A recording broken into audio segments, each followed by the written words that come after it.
chicha danser za quartier la tête de moi na collègue. Mon collègue dans notre samba n'est pas en mais ça problème te yemo pas.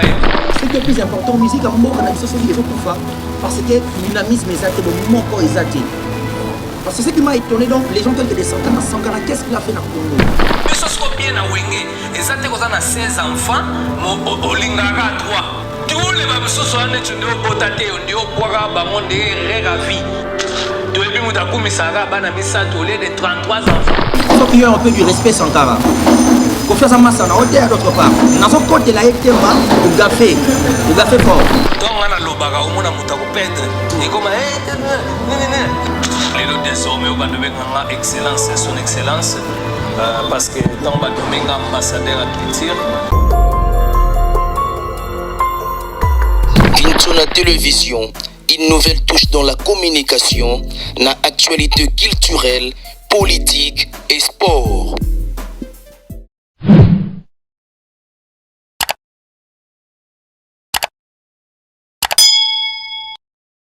Voilà, chers internautes et nos abonnés de Kintona Télévision, salut et bienvenue sur cette émission Savoir Plus, où nous partageons avec vous beaucoup de choses autour de l'actualité culturelle, musicale. Et donc, encore une fois de plus, nous tenons à vous remercier énormément parce que votre présence sera toujours une marque, je dirais, d'affection et d'amour que vous ne cessez jamais de témoigner à toute l'équipe de Kintona Télévision. Merci beaucoup à tous nos abonnés, merci beaucoup à celui qu'on appelle Excellence Kintona, Étoile du Berger, de la grande dame de London, Mère Ali à Kintona. Merci beaucoup aussi à celui qu'on appelle Amédée Maville, à la simplicité dans les sons, papa sociable. Merci beaucoup à Madame Aline Soa, Chili depuis Québec. Et pourquoi pas de dire un grand merci à celle qu'on appelle la noblesse oblige Mavembo, Fitir, juriste, la grande sœur de Johanna Gladines Mavembo. Merci beaucoup à l'assistance de Dani Tumangalos. Dani Tumangalos. Merci beaucoup aussi à celui qu'on appelle Bouche Bouchir, Yabatouya Mère. Ornella la Bichesse. Merci beaucoup à les conseillers Hilaire Midaï, Yabatouya Mama SP Midaï. Et donc, chers internautes et nos abonnés, tout au long de cette émission, je ne serai pas seul. Je vais essayer de parler avec les analystes socio-culturels que nous avons jugé bon aujourd'hui sur Kintona Télévision. Il y a appel et de discuter, de parler sur beaucoup de sujets autour de l'actualité musicale, bien sûr. Et donc, je pense bien que mon invité est déjà sur ce plateau. J'aimerais bien, avant de la présenter, déjà Chiema sur la visage naïe. Et ça a vraiment plaisir à tous nos abonnés. Et puis d'abord, tellement visage. Il s'agit de Molobeli, à qui j'ai dit bonjour Molobeli. Bonjour mon frère. Bonne santé. Ouais, santé, ça va. Ça va, par la grâce, ça va. C'est une première de passer sur cette émission, Savoir Plus. Un mot. Nabato Balingara, Nabato Balingara, premièrement d'abord chaîne Nabiso, Kintona Télévision. Et puis beaucoup de s'abonner, donc ça on peut savoir. Merci beaucoup Molobeli, na marque de présence nayo, na Kintona Télévision, surtout na émission Savoir Plus. Je dis que c'est juste tellement épelé à discuter autour de l'actualité musicale, affaire passeport Koffi Olomide, ils ont suscité beaucoup de polémiques.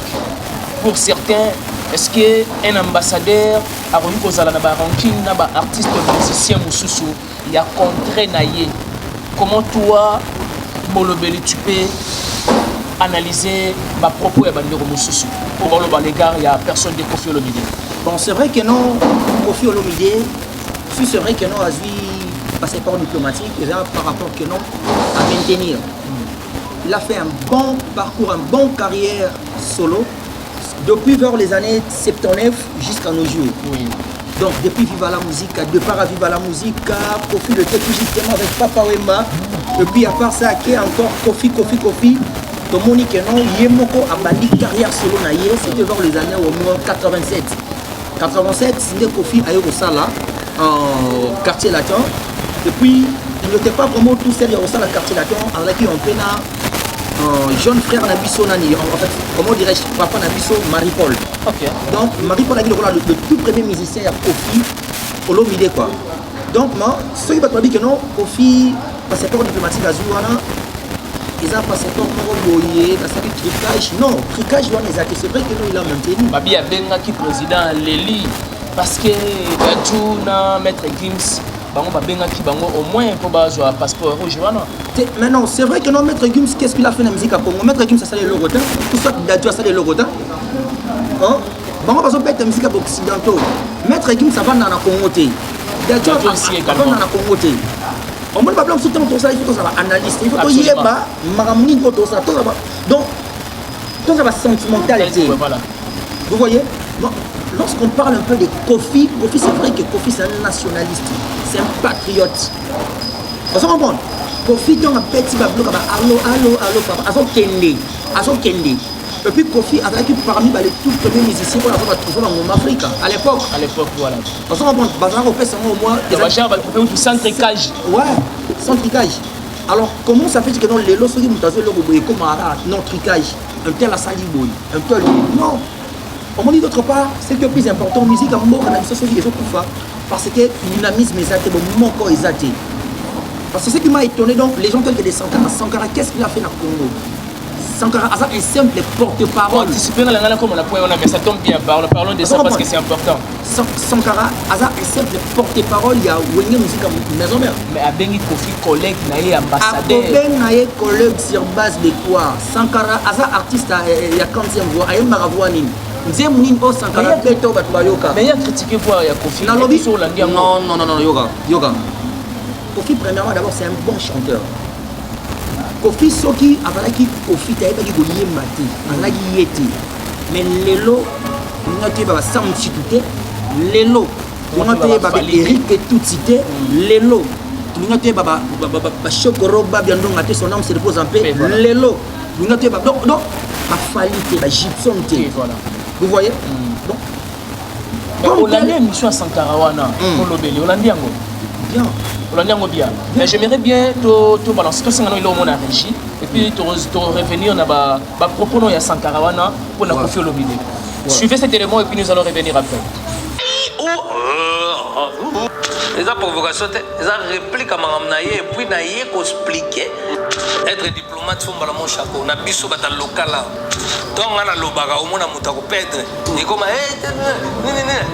les lots désormais on va devenir excellence, son excellence. Parce que tant on va devenir ambassadeur à culture. Parce que bakonzambo comme autorité va passer vraiment valeur. On a confié de collègues non. Collègue na ambassadeur, pas ambassadeur. Leader à Wenge baza vivant, mutaboti na danseuse azate. Sûr et certain.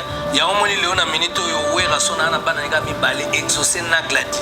JBP boyebi bana yi, Adolphe boyebi bana yi, Blaise boyebi bana na yi. Mais biso sko bien na Wenge, ezate koza na 16 enfants, mo olingaka 3. Tous les babisusu ane tunde obotate ndi obwaka bango ndi rera vie. Toyebi mutakumi sara bana misato au lieu de 33 enfants. Oui, bien que les lois sont cappuccino. Bafanda les lois bota bana bango bazarana bana ba.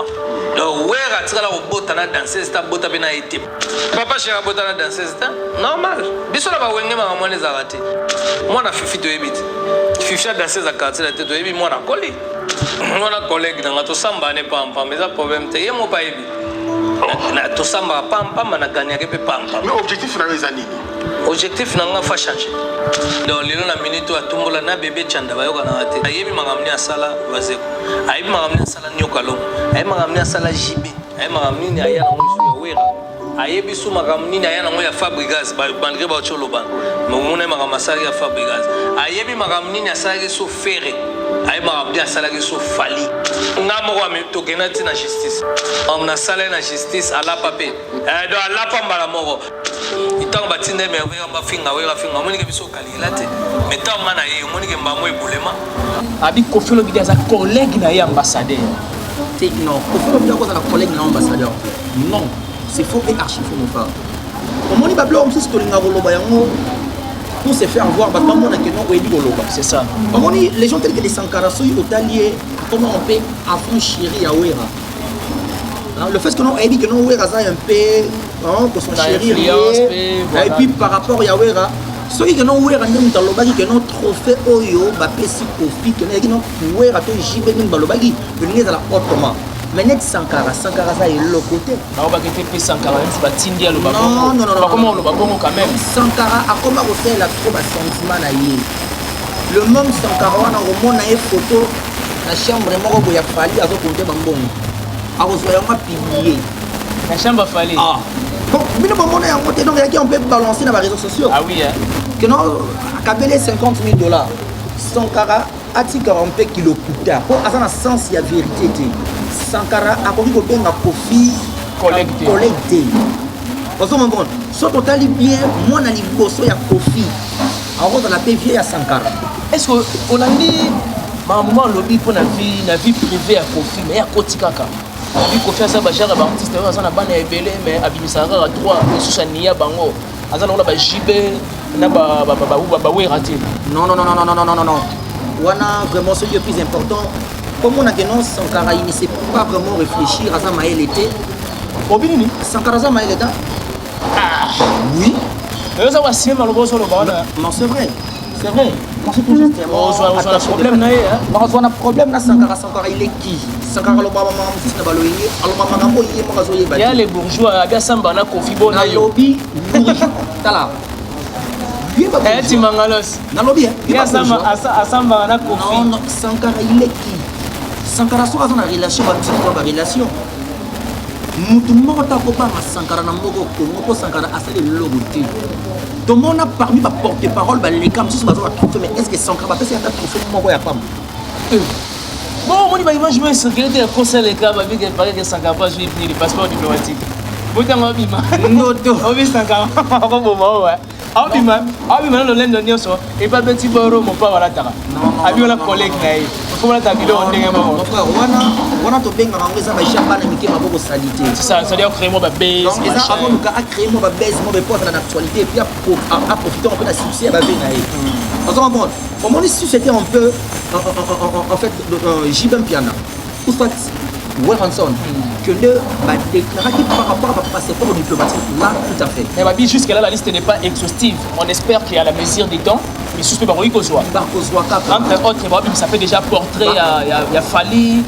moi fait rêver Wera c'est normal Jibem Piana c'est normal il va demeurer patient alors ouais c'est normal on est sur le lobaté non les gens tels que des Sankarabati qui ont fait du global donc c'est un jeune frère on dit surtout que les gars ont fait dans les médias mais 140 en tout cas bah j'ai wana il faut tika yango hein le camon on a voix normal ça la vie na yo na temps normal mais tika comme on fait aux alentours dans moi du global ba bilo mo ya cc pour se faire voir pour que yo son lobby que non Kofi à se faire face na yo au hôtel de maté comprendre donc il faut qu'il y ait un peu du respect Sankara Kofi ça massa na hôtel d'autre part na son côté là était au café fort donc ça on fait savoir bon c'est tellement intéressant on est sur le banana surtout pour la Sankara mais j'aimerais bien que Yomoro personnellement qu'est-ce que tu peux reprocher à Kofi Olomide tu peut-être hier Azak un peu moi reproché la conduite moro il y a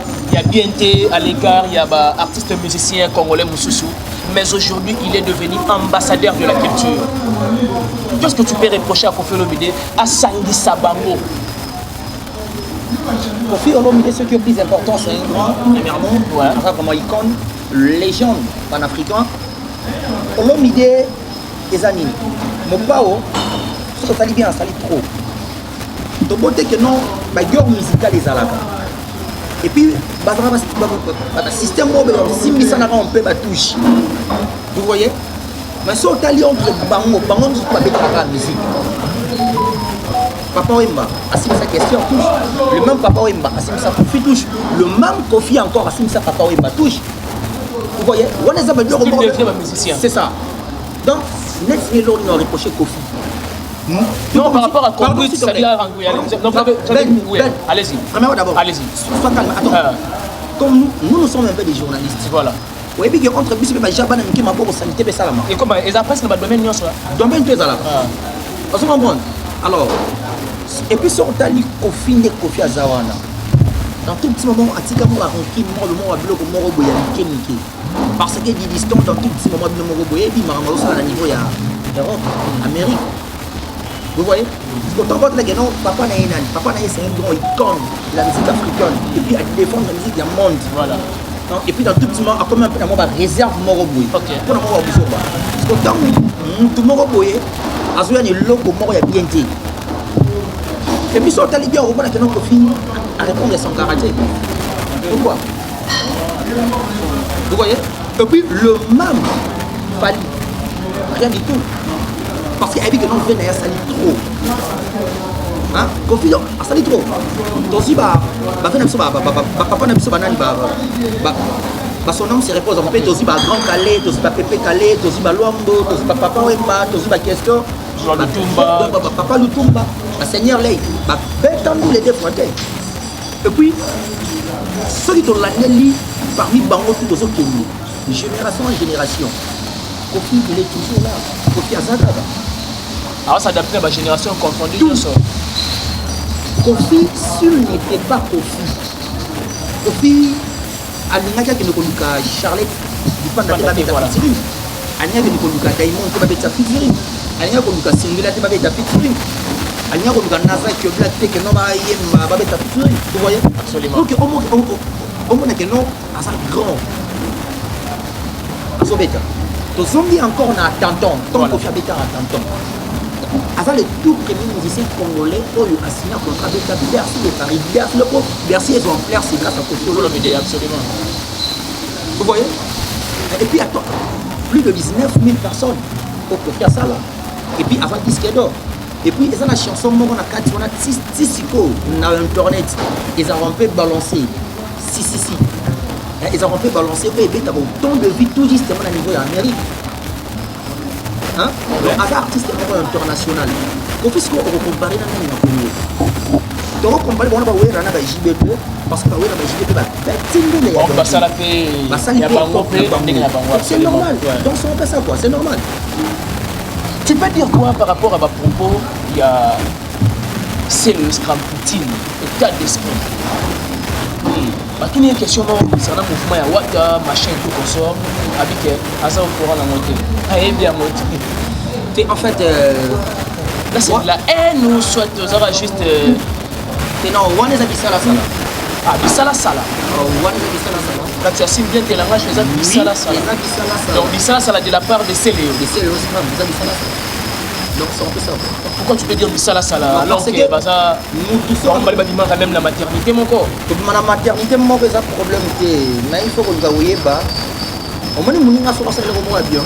Il faut apprécier un mot et qu'on dit quand même que non, alors ça il le remet bien. OK. D'accord. Tout le monde en paix, retirada. Tout le monde encore mi-ange, mi-démon. Voilà. Ça va. 2 albums, et ça, album international.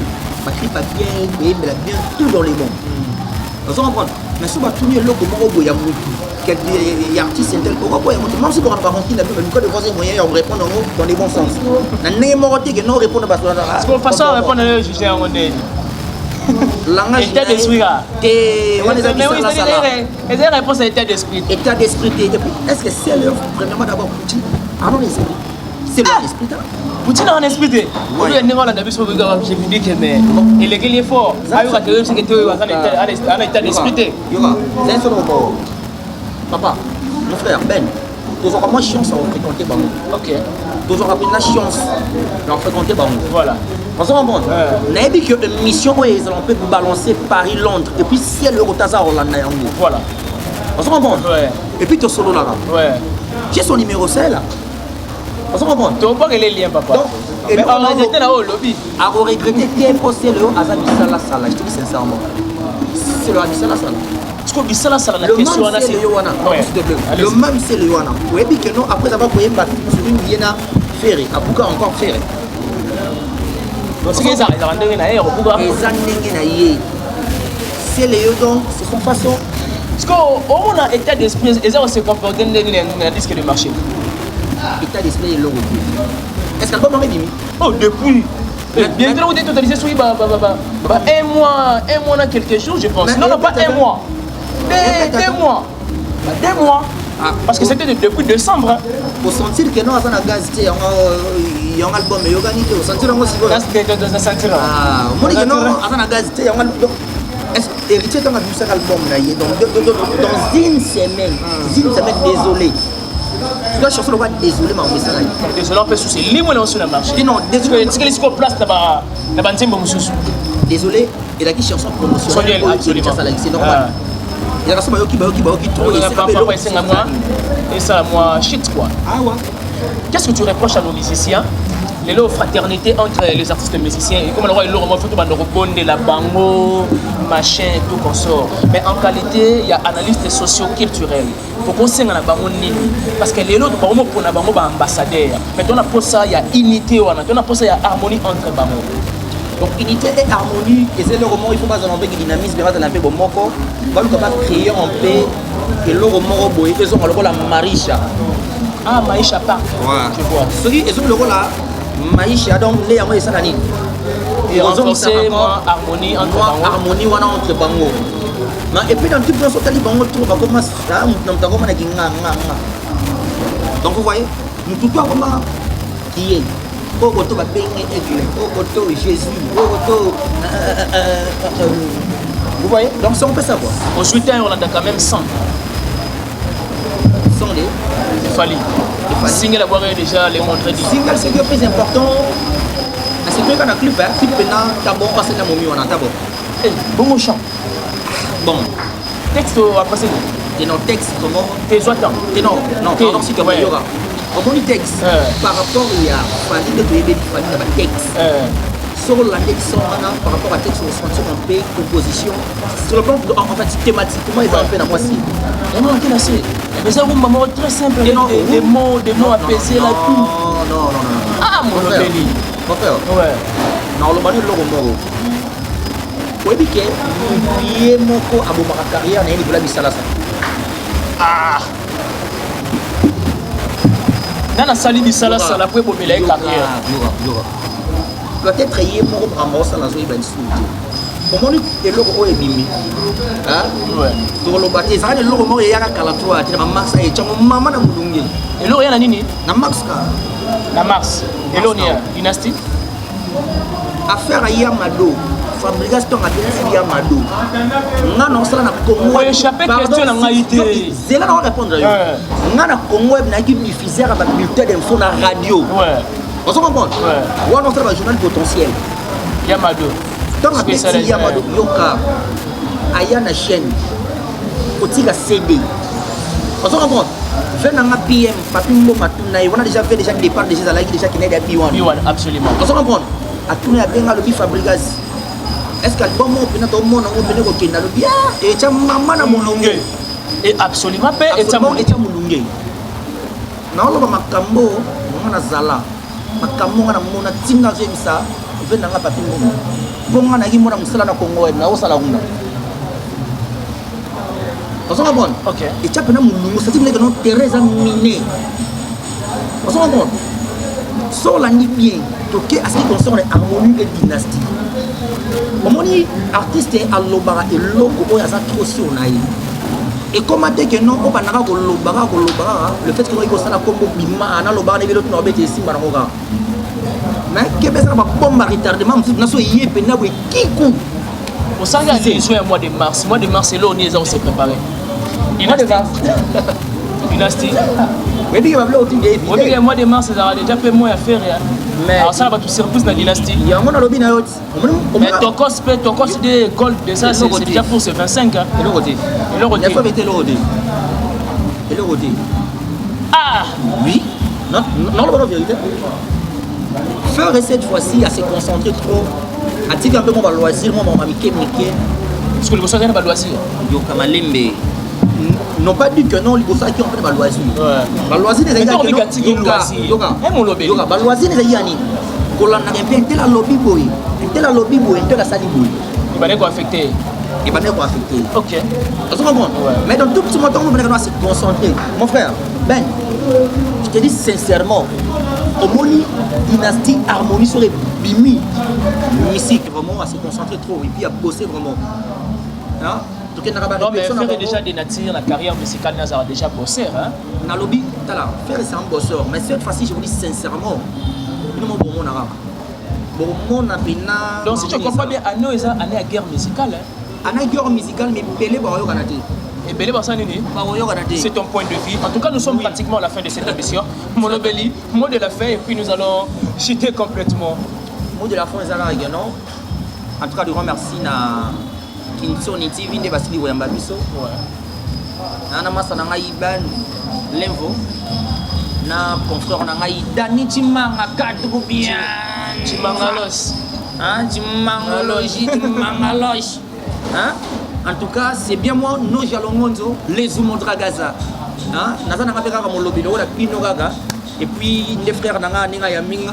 Donc nous sommes là uniquement pour se s'entraider. Voilà. Hein? Numéro de contact n'a plus de 143 84 30 21 310. Hein? Maintenant on a bête Dani Chimanga. C'est bien moi, les Oumontra Gaza, la tempête du tropique, les sormamento Nicolas Santekero, Kusan Africa, Tekero, Kuzarera, Cantado. Baila, le père de la nation, le père de l'univers. S-A-K-A-Y-I. Mon papa Michel, Moukenge Shei, les boss. Papa Nzouana Kuna. Hein, sur un point de Kabamar, Yomo Ebiga, dans la rate. Allô. En tout cas, je remercie. Bye.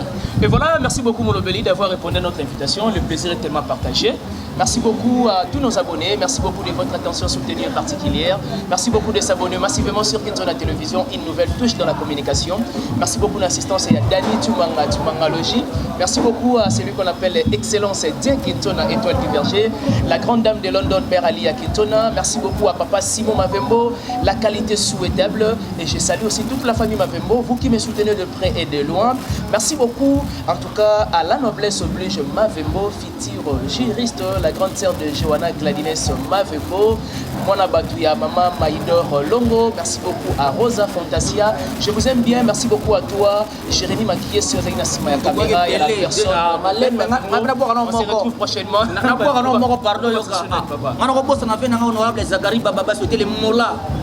Merci beaucoup à la mère Aspara Linda depuis les États-Unis. Honorable Pachopana. Honorable.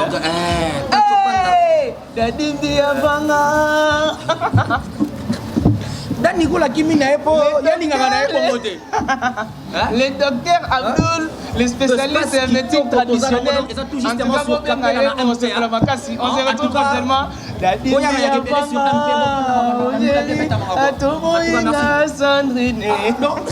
Il y a comment